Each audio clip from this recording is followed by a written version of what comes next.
ஓம் ஞானமூர்த்தீஸ்வரர் சமேத முத்தாரமனை போற்றி. அனைவருக்கும் வணக்கம். கன்னி ராசி மற்றும் கன்னி லக்கணத்தில் பிறந்த அன்பர்களுக்கு பாதகம் சம்பந்தப்பட்ட விஷயத்தை அடங்கியதற்கு உண்டான கிரகம் யார் அப்படின்னு பார்த்தீங்கன்னா குரு பகவான். அதே சமயத்தில் மாரகம் சம்பந்தப்பட்ட விஷயத்தை தூண்டக்குண்டான கிரகம் யார் அப்படின்னு பார்த்தீங்கன்னா சந்திர பகவான். அப்போ உங்கள் ஜாதகத்தில் குரு பகவானும் சந்திர பகவானும் எந்த நிலையில் எங்கே இருந்தாலும் ஏதோ ஒரு வகையில் பாதகத்தையும் மாரகத்தையும் செய்ய வேண்டும் அப்படிங்கிறது இந்த பிரபஞ்சம் அந்த கிரகங்களுக்கு கொடுத்த விதி. இந்த விதி சம்பந்தப்பட்ட விஷயத்தை நம்மளுக்கு சாதகமாக கொண்டு வரலாம். முதல்ல பாதகம் அப்படின்னா என்ன அப்படின்னு கேட்டிங்கன்னா, உங்களுக்கு நிறைய விஷயத்த நீங்கள் ஆசைப்பட்ட விஷயத்த பூரா கொடுத்துட்டு அப்படியே உங்களுடன் தட்டி பறிக்குது பார்த்தீங்களா, இது பாதகம். அதே சமயத்தில் மாரகம் அப்படின்னாச்சுன்னா, எந்த ஒரு விஷயத்தையாவது நம்ம செய்ய வச்சு, ஏன்டா இந்த விஷயம் செய்ய வச்சோம், இதனால் நம்மளுக்கு என்ன பிரயோஜனம், நம்மளுக்கு இவ்வளோ பெரிய தொல்லை கொடுத்துட்டு அப்படின்னு நினச்சி மனசை வருந்த வைக்கிறது மாரகம். இந்த இரண்டு விஷயத்தையும் குரு பகவானும் சந்திர பகவானும் உங்கள் ஜாதகத்துக்கு செய்தே ஆக வேண்டும் அப்படிங்கிறது விதி. அப்போ நம்ம என்ன பண்ணலாம், இதுலேருந்து வெளியே வரைக்கும் என்ன செய்யலாம்? முதல்ல உங்கள் வீட்டு சமையல் அறையில் குரு பகவான் என்று சொல்லக்கூடிய மஞ்சப்பொடி, குரு பகவான் என்று சொல்லக்கூடிய அந்த கிரகத்துக்கு உண்டான பொருட்களை நீங்கள் நிறைய வாங்கி வைக்காமல் அன்னன்னைக்கு என்னென்ன தேவை, எவ்வளவு தேவை, நம்ம இன்றைக்கு சமையலுக்கு எவ்வளவு தேவையோ அதற்கு ஏற்றாற் போல் நீங்கள் வாங்கி அதை நீங்கள் உங்கள் வீட்டுக்கு யூஸ் பண்ணும்போது, அதை உபயோகத்துக்கு கொண்டு வரும்போது உங்களுக்கு அங்கே குரு பகவான் என்று சொல்லக்கூடிய கிரகம் உங்களுக்கு பாதகத்தை செய்யாது. ஏன் அப்படின்னு கேட்டிங்கன்னா, ஒரு கிரகம் அதனுடைய பொருட்களை நம்ம பாதகம் சம்பந்தப்பட்ட கிரகமாக வருது. அதனுடைய காரகம் சம்பந்தப்பட்ட பொருட்களை நம்ம நிறைய வாங்கி சமையல் வச்சுட்டு நம்ம தினசரி அதை பார்த்துட்டு சாப்பிட்டுட்டு புழங்கிட்டு இருக்கும்போது என்ன ஆகும்னா, கண்டிப்பாக பாதகம் சம்பந்தப்பட்ட விஷயத்தை நம்மளே தான் தூண்டிட்டு இருக்கோம்னு அர்த்தம். இந்த பாதகமும் மாரகம் அப்படிங்கிற விஷயம் எங்கேயுமே வெளியே இருந்து உள்ளே வர்றதில்லை, நம்ம தான் உருவாக்குறது. தானாக அது நம்ம வீட்டில் உட்காராது. எந்த பொருளோ எந்த விஷயமோ நம்ம தான் செய்கிறோம், நம்ம தான் அதை அனுபவிக்கிறோம். இதுதான் உண்மை. அப்போ குரு பகவானே உங்களுக்கு பாதகாதிபதியாக வர்றாரு. அப்படிங்கும்போது குரு என்று சொல்லக்கூடிய மண்டவளம் போன்ற பொருட்கள், இனிப்பு பொருட்கள், அச்சுவலம் போன்ற இனிப்பு பொருட்கள், பூஜை அறைக்கு தேவை என்னென்ன பொருள் தேவையோ அதில் இனிப்பு சம்மந்தப்பட்ட பொருட்கள் எடுத்துக்கோங்க. ஒரு பாயசம் வைக்கணும்னு நினச்சிருக்கிறோம், அதை ஒரு வாரத்துக்கு முன்னாலே வாங்கி வீட்டில் ஸ்டாக் வைக்கக்கூடாது. ஒரு மண்டபம் அப்பப்போ கடைக்கு எங்கப்பா போகிறது, சரி ஒரு 5 கிலோ வாங்கி வீட்டில் வை, நம்ம தான் 2 நாளைக்கு ஒருக்கா சாமிக்கு நைவேத்தியம் பண்ணுறவன் அப்படின்னு நினச்சி நீங்கள் வீட்டில் வாங்கி வைக்கக்கூடாது. அன்னன்னைக்கு என்ன தேவையோ அதுக்கேற்ற போல் வாங்கிக்கலாம். சரி, குருவுக்கு உண்டான சமையலறை சம்பந்தப்பட்ட பொருட்கள் என்ன, மண்டபம் போன்ற பொருள் சொல்லியாச்சு. அடுத்து லட்டு போன்ற இனிப்பு பொருட்களை கணக்கு எடுத்துக்குங்க. அதே சமயத்தில் வீட்டில் மஞ்சள் பொடி என்று சொல்லக்கூடிய பொருளுக்கு குரு பகவான் தான் அதிபதி. அடுத்து பார்த்தீங்கன்னா உருளைக்கிழங்கு என்று சொல்லக்கூடிய பொருள், சரிங்களா, சமையல் அறையில் தேவையான உருளைக்கிழங்குலாம் நீங்கள் ஒரு 2 கிலோ வாங்கி போட்டிங்கன்னா 4 நாள் அது தன்னால் உங்களுக்கு தேவைக்கேற்றாற் போல் நீங்கள் யூஸ் பண்ணிக்கலாம். மீதி பாதகமான பொருளாக இருக்கும்போது அதுவே அழுகி போக நம்ம அள்ளி வெளியே போட்டுருவோம், பாதகம் அழிஞ்சு போச்சுன்னு விட்டுடலாம், தப்பு இல்லை. அதே சமயத்தில் பார்த்தீங்கன்னா பாதாம், பிஸ்தா போன்ற கொழுப்பு சத்து உள்ள பொருட்களில் பாதாம், பிஸ்தா, கொண்டக்கடலை இது போன்ற பொருட்களை நீங்கள் நிறைய வீட்டில் வாங்கி வச்சிங்க அப்படின்னாச்சுன்னா, அந்த நீங்கள் என்னைக்கு பாதாம் பருப்பு 2 எடுத்து சாப்பிடுவோம், அப்புறம் அந்த 100 கிராம் பாதாம் பருப்பு வீட்டில் வாங்கி வச்சிடுறோம், ஒரு 2 எண்ணெய் எடுத்து சாப்பிட்றோம், மீதி 100 கிராம் பாதகமாகவே இருக்கும். நீங்கள் சாப்பிட்டு முடிச்சவங்க அதை வேலை செஞ்சுக்கிட்டே இருக்கும். அடுத்து கொண்டக்கடலை அப்படிங்கிறது, நம்ம சுண்டல் அப்படிங்கிறது நம்ம ரெகுலராக நம்ம செய்ய போகிறதில்ல. ஏதோ ஒரு வாரத்தில் ஒரு நாள் சாமிக்கு நெய்வேத்தியம் பண்ணுறதுக்காக சுண்டல் வாங்கி வச்சுருப்போம், ஒரு 2 கிலோ வாங்கி வச்சுருப்போம். ஆனால் என்ன அப்படின்னு கேட்டிங்கன்னா, ஒரு அரை கிலோ எடுத்து நீங்கள் வேக வச்சு சாப்பிட்றீங்க, சாமிக்கு மட்டும் சாப்பிட்றோம், ஓகே. பாதகத்தை நம்ம வேக வச்சு நம்ம அதை சாப்பிட்டு டிஸ்போஸ் பண்ணிடுறோம். ஆனால் மீதி முழுமையாக உள்ள பாதகம் வீட்டில் இயங்கி கொண்டே இருக்குமே. அப்போ என்னாகும், நீங்கள் செய்கிற விஷயம் அது பாதகமாகவே வேலை செய்து கொண்டே இருக்கும். அப்போ இந்த பொருட்களை நீங்கள் மளிகை கடையில் லிஸ்ட்டு போடுறீங்க அப்படின்னாச்சுன்னா, இந்த குரு பகவான் சம்மந்தப்பட்ட பொருட்களை நீங்கள் தேவைக்கு ஏற்றாற் போல வாங்கிக்கலாம். ஒரு மாத பட்ஜெட்டில் ஒரு 5 நாளைக்கு ஒரு வாரத்துக்குள்ளே அந்த குரு பகவான் சம்மந்தப்பட்ட பொருட்கள் தீர்ந்துடணும். அதுக்கப்புறம் நம்ம தேவைக்கு ஏற்ற மாதிரி சில்லறையில் வாங்குற மாதிரி நீங்கள் கணக்கு பண்ணி வச்சுக்கிங்க. உங்களுக்கு பாதகத்தை குரு பகவான் செய்ய மாட்டார்.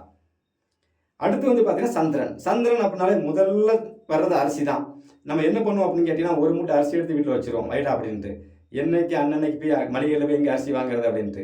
அப்போ பச்சை அரிசி போன்ற பொருட்களை நம்ம நிறைய வீட்டில் வாங்கி வச்சுட்டு, நம்ம தேவைக்கு எவ்வளோ, ஒரு நாளைக்கு 1 கிலோ அரிசி தான் எடுப்போம் ஆக்கிறதுக்கு, 1 கிலோ அரிசி எடுத்து சாப்பாடு ஆக்கிடுவோம். மீதி பார்த்தீங்கன்னா அங்கே மாரகமாக வேலை செய்து கொண்டே இருக்கும். அப்போ அதுவே மாரகம் சம்பந்தப்பட்ட அமைப்பில் வேலை செய்கிறதுனால நம்ம அவ்வளோ ரிஸ்க் எடுக்கணுமா அப்படின்னு கேட்டிங்கன்னா, தினசரி 2 அரிசி தேவையா, அதை மட்டும் போய் கடையில் வாங்கிட்டு வந்துக்கிட்டே இருங்க. மற்ற பொருட்களை நிறைய வாங்கி வச்சுக்கோங்க. பாதகம் மாரகம் சம்பந்தப்பட்ட பொருட்களை நீங்கள் நிறையா வாங்கி வீட்டில் வைக்கும்போது தான் பிரச்சனை. அப்போ அதே அளவோடு நீங்கள் செய்வது கரெக்டு. அடுத்து வந்து பார்த்தீங்கன்னா, நீர் சத்து உள்ள காய்கறி சம்மந்தப்பட்ட பொருள். அது என்னென்ன எடுத்தீங்க அப்படின்னா, வெள்ளை முள்ளங்கி, வெள்ளை பூசணி, தர்பூசணி, இப்படி எல்லாமே நீர் சத்து உள்ளது தானே. இந்த மாதிரி பொருட்கள் எல்லாமே சந்திர பகவான் ஆதிக்கத்துக்கு உள்ளே வர்றது. அது மாரகம் சம்மந்தப்பட்ட விஷயத்தை கண்டிப்பாக தூண்டும். ஆனால் இது என்ன கான்செப்ட் அப்படின்னு கேட்டிங்கன்னா, இந்த காய்கறி எல்லாமே வந்து பார்த்தீங்கன்னா 4 நாளைக்கு மேலே தாங்காது. அப்போ நீங்கள் வீட்டில் வாங்கி வைக்கிறீங்க, 4 நாள் 5 நாள் போனவொன்னே என்ன ஆகுனா ஒரு பக்கம் அழுக ஆரம்பிச்சிடும். அப்போ அங்கே மாரகம் அழுக ஆரம்பிச்சிருந்தா நம்ம என்ன பண்ணுவோம், தூக்கி தூர போட்டுருவோம். வேலை முடிஞ்சு போச்சா. அப்போ அந்த பொருட்களை வந்து ஒரு வாரத்துக்கு தேவையான அளவு மட்டும் நீங்கள் வாங்கி வச்சுக்கிங்க. என்கிட்ட பிரிட்ஜ் இருக்குது அப்படிங்கிறக்காக நீங்கள் வாங்கி பிரிட்ஜில் அடுக்கி வச்சிங்க அப்படின்னா பாதகம் பிரிட்ஜுக்குள்ளே உட்காந்து அங்கே வேலை செஞ்சுக்கிட்டே இருக்கும். அப்போ என்ன ஆகும், டோட்டலாக நமக்கு தேவையில்லாத மனஸ்தாபம் சம்பந்தப்பட்ட விஷயத்தை அந்த கிரகங்கள் தூண்டிக்கொண்டே இருக்கும். அடியேன் உணர்ந்த விஷயம், என் தாய் முத்தாரம்மன் எனக்குள் இருந்து உணர்த்திய விஷயம். ஏன்னா நான் என் அன்னைகிட்ட கேட்ட விஷயமே என்னென்னு கேட்டிங்கன்னா, பெண்களாக இருந்தாலும் சரி ஆண்களாக இருந்தாலும் சரி அவங்க வீட்டுக்குள்ளே இருந்து செய்யக்கூடிய எளிமையான பரிகாரமாக எனக்கு எடுத்து கொடுத்தாயேன்னு கேட்டதுக்கு கொடுத்த அமைப்பு தான் இந்த பரிகாரங்கள் எல்லாமே. சரிங்களா. சரி, அடுத்து வந்து சந்திரன் அப்படின்னாச்சுன்னா பார்த்தீங்கன்னா, குலோப் ஜாம் ஐட்டத்தில் பார்த்தீங்க அப்படின்னா ஜிலேபி, புட்டு மாவு, பால், தயிர், வெண்ணெய், இது எல்லாமே சந்திர பகவான் சம்மந்தப்பட்டது. நல்லா கணக்கு பண்ணி பாருங்கள். கன்னி ராசி கன்னி லக்கணத்தில் நீங்கள் பிறந்திருக்கிறீங்க. பால் என்று சொல்லக்கூடிய பொருட்கள் வந்து நீங்கள் அதிகமாக யோகமாக இருக்கிறவங்க என்ன பண்ணுவாங்கன்னாச்சுன்னா, தேவைக்கேற்ற மாதிரி அன்னன்னைக்கு 6 லிட்டர் பால் காட்டை வாங்குறது, அதை அப்படி கால் பண்ணி டிஸ்போஸ் பண்ணுறது இப்படி நடந்துகிட்டே இருக்கும்.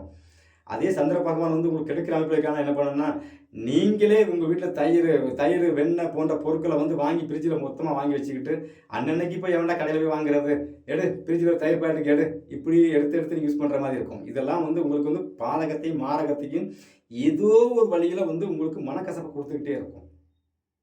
அப்போ நீங்கள் சந்திரன் என்று சொல்லக்கூடிய அரிசி சார்ந்த பொருட்கள் தேவைக்கு ஏற்றாற் போல் வாங்கிக்கோங்க. அடுத்து வந்து சந்திரனா தண்ணியை நீங்கள் என்ன பண்ணுவீங்க அப்படின்னு கேட்டிங்கன்னா, தண்ணி வந்து எல்லாத்துக்கும் அத்தியாவசியமான பொருள், அதை தவிர்க்க முடியாது. ஆனால் உங்கள் வீட்டு சமையல் அறைக்குள்ள அது வந்து நிறைய இருக்கக்கூடாது. ஏன்னா ஒரு மனிதனுடைய தேக ஆரோக்கியத்துக்கு உண்டான விஷயத்தை எல்லாமே நம்ம எங்கே தயார் பண்ணுறோம் பார்த்தீங்கன்னா சமையல் அறை தான். அப்போது சமையல் அறையில் தான் நம்ம அடிக்கடி வந்து அந்த பொருளை சாப்பிட்றதுக்காக நம்ம யூஸ் பண்ணுறோம். ஏன்னா சந்திரனா மனம், ராசிக்குது உடம்பை நம்ம வளர்க்குறதுக்கும் புத்திய செயல்பாட்டுக்கு ஒன்று ஒரு தெம்பாக இருக்கிறதுக்கு நம்ம ராசி இருக்க வலுவாக இருக்கணும்ல. அப்போ சாப்பாடு உணவுப் பொருட்களில் தான் அந்த விஷயம் நம்ம அதிகமாக நம்ம செயல்படுவோம்.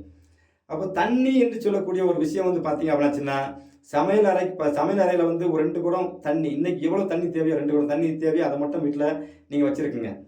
மற்றபடி நீங்கள் டேங்கில் வந்து தண்ணி ஃபுல்லாக வச்சுருப்பீங்க, அது வீட்டை விட்டு வெளியே, வீட்டுக்கு மேலே, வீட்டுக்கு ஓரமாக தான் இருக்கும். அதில் சமையல் அறைக்குள்ளே இருக்காது. சமையல் அறையில் தேவைக்கு ஏற்றாற்போல் நீங்கள் வந்து தண்ணியை வச்சு புழங்குவது உங்களுக்கு வந்து யோகம். சில பேர் என்ன பண்ணுவாங்கன்னா, ஒரு 20 லிட்டர் தண்ணி 20 குடம் தண்ணி பிடிக்கிற மாதிரி ஒரு பெரிய பேரில் வச்சு அதை ஃபுல்லாக ஊற்றி வச்சு சமையலே வச்சுருப்பாங்க. இவங்களுக்கு என்ன ஆகும்னா, சந்திர பகவான் அங்கே மாரகத்தை தூண்டிக்கொண்டே இருப்பார். சந்திரனா தண்ணி, அதே தண்ணி நீங்கள் தொட்டிக்குள்ளே வெளியெல்லாம் இருக்குது, அது பெருசாக வேலை செய்யாது. ஆனால் இங்கே வேலை செய்யும். ஏன்னு கேட்டிங்கன்னா, அங்கே வந்து பார்த்திங்கன்னா உங்களுக்கு வந்து சமையல் அறை அப்படிங்கிறது வந்து முக்கியமான ஒரு இடம். பூஜை அறை எப்படி முக்கியமாக ஒரு வீட்டில் அதுமாதிரி சமையல் அறை முக்கியமான இடம். அந்த இடத்துல வந்து அந்த கிரகங்கள் தூண்டும் போது அங்கே போயிட்டு வர்ற நீங்கள் உங்களுக்கு வந்து அடிக்கடி மனங்கள் அப்படிங்கிறது கெட்டுக்கொண்டே இருக்கும். எல்லா விஷயமும் என் தாய் முத்தாரம் எனக்கு கொடுத்த விஷயம் தானே தவிர என்னுடைய கருத்து அப்படிங்கிறது இதில் ஒன்றுமே கிடையாது. சரிங்களா. இங்கே வந்து வெறும் களிமண் தான். இந்த களிமண்ணை வந்து ஒரு பிள்ளையாராக பிடிச்சி அதை 4 பேர் வணங்குற மாதிரி 4 பேருக்கு வந்து அதை சொல்கிற அளவுக்கு ஒன்று கொடுத்து விட்டதே நான் தாய் முத்தாரம்மன் தான். சரிங்களா. இந்த பரிகாரம் எல்லாமே என் அன்னையை சேரும், என்னை சேராது. அப்போ இது போன்ற அமைப்பில் வந்து உங்களுக்கு பாதகம் மாரகம் சம்மந்தப்பட்ட விஷயம் சம்மந்தப்பட்ட பொருட்களை நீங்கள் வீட்டில் நிறைய வாங்கி வைப்பதை விட, நிறைய நீங்கள் அதை யூஸ் பண்ணுறதை விட, நீங்கள் அந்த பொருட்களை அந்த கிரகம் சம்பந்தப்பட்ட பொருட்களை வந்து நீங்கள் தேவைக்கேற்றாற் போல் வாங்கி நீங்கள் பழகும்போது, அதை உபயோகப்படுத்தும் போது உங்களுக்கு வந்து பாதகம் மாரகம் சம்மந்தப்பட்ட விஷயம் வீட்டில் இருக்காது. மனமும் தெளிவாக இருக்கும். வீட்டுக்குள்ளே வர்ற பணமும் உடனே வெளியே போகாது. இதுதான் அடியேன் உணர்ந்த விஷயம். இதை ஏன் நான் அடிக்கடி இந்த விஷயம் சொல்கிறேன்னு கேட்டிங்கன்னா, எனக்கு 9ஆம் இடமே பாதகம். சரிங்களா. இந்த பாதகம் மாரகம் சம்மந்தப்பட்ட விஷயத்தை என்னால் ஏன் இவ்வளோ தெளிவாக எடுத்துக் கொடுக்க முடியும்னு கேட்டிங்கன்னா, என் அன்னை முத்தாரம்மன் திருக்கோவிலில் போய் நான் வழிபாடு செஞ்சுட்டு வரேன்ல, அந்த அன்னையின் திருக்கோவிலே எனக்கு பாக்கியஸ்தானத்தை கொடுக்கறதுக்கு உண்டான ஸ்தானம். அதே சமயத்தில் அதுவே பாதகஸ்தானமாகவே எனக்கு வேலை செய்யும். கற்றுக் கொடுத்தது எல்லாமே என் அன்னை தான். ஏன் அப்படின்னு கேட்டிங்கன்னா, ஒவ்வொரு நாளும் ஒரு பிரச்சனையை எனக்கு கொடுத்து விட்டு, இந்த பிரச்சனை ஏன்டா நீ செஞ்ச, இது தப்பு, இதுலேருந்து திருந்தி வெளியே வா அப்படிங்கிறதுக்காக ஒரு விஷயத்தை எனக்கு செய்ய வச்சு, அதுலேருந்து நான் எடுத்துக்கிற பாடங்கள் பரீட்சைகள் எல்லாமே என் தாய் முத்தாரம்மன் கொடுத்த விஷயந்தான். சரிங்களா. அப்போ இந்த மாதிரி நீங்கள் வந்து உங்கள் வீட்டில் வந்து சந்திரன் சம்பந்தப்பட்ட குரு சம்பந்தப்பட்ட பொருட்களை உணவுகளை நீங்கள் அதிகமாக நீங்கள் பயன்படுத்தாமல் தேவைக்கு ஏற்றாற்போல பயன்படுத்துவது உங்களுக்கு யோகமாக வேலை செய்யும். உதாரணமாக ஒரு விஷயம் சொல்லி வீடியோ முடிக்கிறேன். குரு அப்படின்னா குழந்தை, நல்லா கணக்கு பண்ணிங்க. குருனா குழந்தை, சந்திரனா அம்மா. கன்னி ராசி கன்னி லக்னத்தில் பிறந்த அன்பர்களுக்கு வந்து தன்னுடைய குழந்தைகளுக்காக இவங்க வந்து நிறைய விரயம் பண்ணுற மாதிரி சூழல் உருவாகும். ஆஸ்பத்திரி செலவு, படிப்பு செலவு, அது இதுன்னு எல்லாமே செலவு பண்ணி சம்பாதிச்சிட பாதி இப்படி போகிற மாதிரி இருக்கும். அடுத்து வந்து பார்த்தீங்க அப்படின்னாச்சுன்னா சந்திரன் என்று சொல்லக்கூடிய தாய் சார்ந்த உறவுகள், சரிங்களா? தாய் சார்ந்த உறவு, பெரியப்பா பெரியம்மா இந்த மாதிரி உறவு உங்களுக்கு சந்திரன் சம்மந்தப்பட்ட அமைப்பில் வந்துடும். ஏன்னா உங்களுக்கு 11ஆம் இடம் இல்லை, லாபஸ்தானம் இல்லை. அப்போ அக்கா போன்ற உறவு இவங்களாலே வந்து உங்களுக்கு நிம்மதியே இருக்காது, மன உளைச்சல் இருக்கும். இந்த இரண்டையும் பொருத்தி பாருங்க. தாய் சம்பந்தப்பட்ட விஷயத்தை ஒரு விஷயம் சொன்னாங்கன்னு சொல்லி ஒரு விஷயம் செஞ்சீங்கன்னா அது மாரகமாக வேலை செய்யும். உங்கள் குழந்தைகள் அப்படிங்கிற ஒரு விஷயம் ஆசைப்பட்டாங்க அப்படிங்கிறக்காக நீங்கள் வாங்கி கொடுத்தீங்கன்னா அது பாதகமாக வேலை செய்யும். இந்த இரண்டையும் வச்சு நீங்கள் ஒப்பிட்டு பாருங்கள். நான் சொல்கிற பலன் சரியாக தவறுன்னு உங்களுக்கு புரிஞ்சிடும். உங்களுக்கு குழந்தைகளாலும் நிம்மதி கிடையாது, தாயாலும் நிம்மதி கிடையாது. இதை வச்சே நீங்கள் உங்கள் வாழ்க்கையை புரிஞ்சிக்கலாம். அப்போ நான் சொல்கிற விஷயம் கரெக்டாக வருமா இல்லையா அப்படிங்கிறது, சரிங்களா? எல்லோருக்கும் என் தாய் முத்தாரமான அருள் பரிபூர்ணமாக கிடைக்கட்டும். நன்றி, வணக்கம்.